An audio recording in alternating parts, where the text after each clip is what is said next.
ሰላም ጤና ይስጥልኝ ውድ የተከበራችሁ የቡና ሚዲያና ኮሙኒኬሽን ቤተሰቦች የሰዓቱን ዜናዎች እናሰማለን። በቅድሚያም አቤት ዜናዎች። በየደረጃው የሚገኝ አመራር ተቋም ለመቀየር ከተለመደው አሰራርና ልማድ መላቀቅ እንዳለበት ኢንጂነር ዶክተር ነጋሽ ዋጌሾ አሳሰቡ። በበጀት ዓመቱ የገጠር ጤና ትራንስፎርሜሽን አጀንዳዎች በተሟላ መልኩ መፈጸም እንደሚገባ ተገለጸ።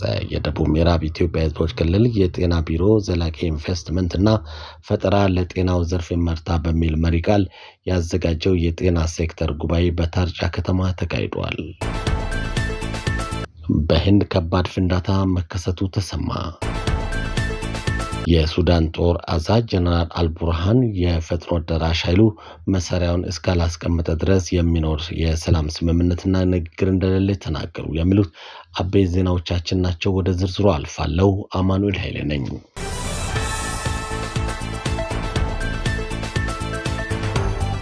በበጀት ዓመቱ የገጠር ጤና ትራንስፎርሜሽን አጀንዳዎች በተሟላ መልኩ መፈጸም እንደሚገባ ተገለጸ። የደቡብ ምዕራብ ኢትዮጵያ ሕዝቦች ክልል የጤና ቢሮ ዘላቂ ኢንቨስትመንትና ፈጠራ ለጤና ዘርፍ ይመርታ በሚል መሪ ቃል ያዘጋጀው የጤና ሴክተር ጉባኤ በታርጫ ከተማ ተካሂዷል። ለጤናው ዘርፍ ውጤታማነት ብቃት ያለውን የአመራር ስርዓት መፍጠር እንደሚገባ የክልሉ ርዕሰ መስተዳድር ኢንጂነር ዶክተር ነጋሽ ዋጌሾ ገልጿል።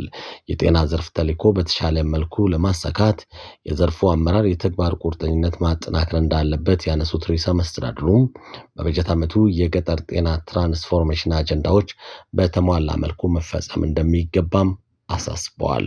የኤክስቴንሽን ፕሮግራም ውጤታማነትን በመገምገም ተገቢውን አገልግሎት እንዲሰጡ መደገፍና የተጠያቂነት አሰራር መዘርጋት እንደሚገባም የክልሉ ጤና ቢሮ ኃላፊ አቶ ኢብራሂም ተማም ገልጸዋል። የጤና ኬላ ግንባታዎች በጤና ሚኒስቴር ወጥ መለኪያ መሰረት ብቻ መሆን እንዳለበት ያስገነዘቡት አቶ ኢብራሂም በጤና ተቋማት ግንባታና ግብዓት ማሟላት ላይ ህብረተሰቡን ማሳተፍ ይገባልም ብሏል። በመድረኩ በጤናው ዘርፍ አስተዋጽኦ ያበረከቱ ተቋማትና ግለሰቦች የዋንጫና የእውቅና ምስክር ወረቀት ተበርክቶላቸዋል። ዘገባው የክልሉ መንግስት ኮሙኒኬሽን ጉዳዮች ቢሮ ነው።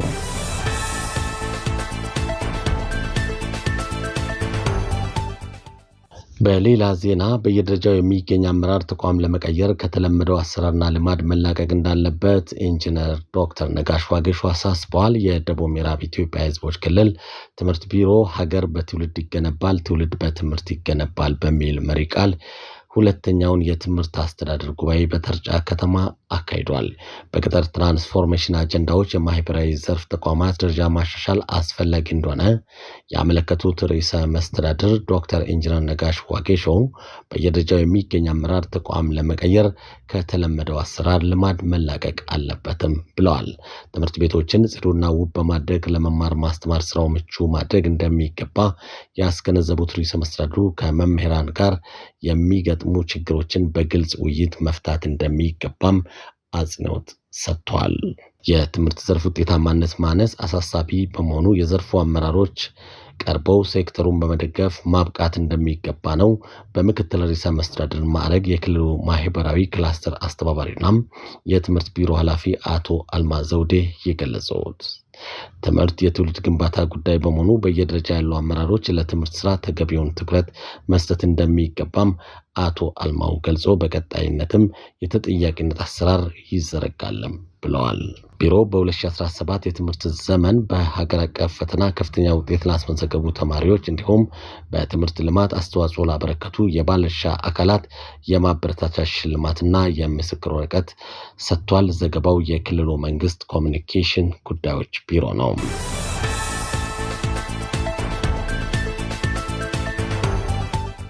ህንድ በምታስተዳድረው የካሽሚር ግዛት በሚገኝ ፖሊስ ጣቢያ በደረሰ ፍንዳታ ከባድ ጉዳት መድረሱ ተገለጸ።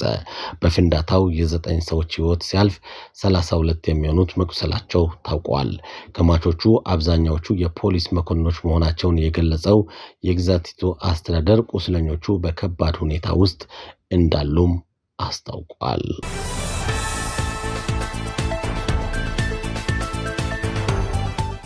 የሱዳን ጦር አዛዥ ጀነራል አልቡርሃን የፈጥኖ ደራሽ ኃይሉ መሳሪያውን እስካላስቀመጠ ድረስ የሚኖር የሰላም ስምምነትና ንግግር እንደሌለ አስታውቋል።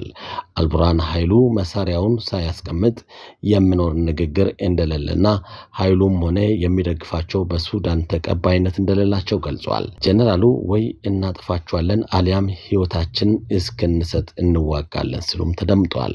አልቡርሃን ጦርነቱ በድርድር ሳይሆን ሁሉም መዋጋት የሚችል ሰው በመዋጋት አማጺውን በማሸነፍ የሚጠናቀቅም ነው ሲሉ መናገራቸውን አናዶሎ ዘግበዋል።